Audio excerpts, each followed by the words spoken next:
ngồi xịt lại đi. Xịt lại vô đi. Xịt vô nữa hả? Từ nãy giờ ngang. Anh lên bực mình lắm rồi. Chậm vô hết đi qua. Chậm vô. Happy birthday to you. Happy birthday to you. Đừng hôi cho nó đồng loạt. Mày cám sao đủ 19 cây á em. Mày cám không mua bao nhiêu nè. Mày cám đủ 19 cây của Trần cái to.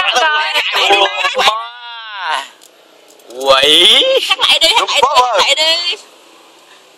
Sương mơ luôn mà. Sương mơ luôn mới chịu.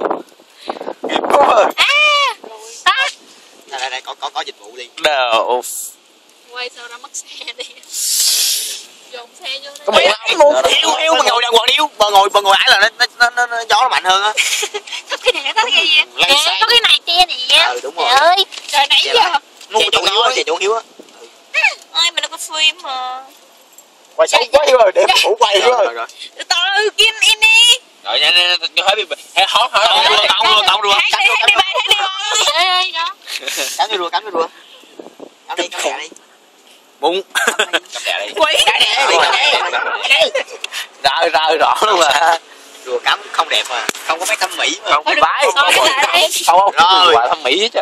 Happy birthday to you. Happy birthday to you. Happy birthday to you. Ước làm tiếng ở làm ngay đừng. Ước đi.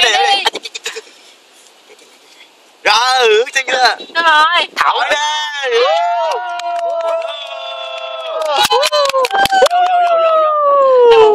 Đây. Gió vô bụng.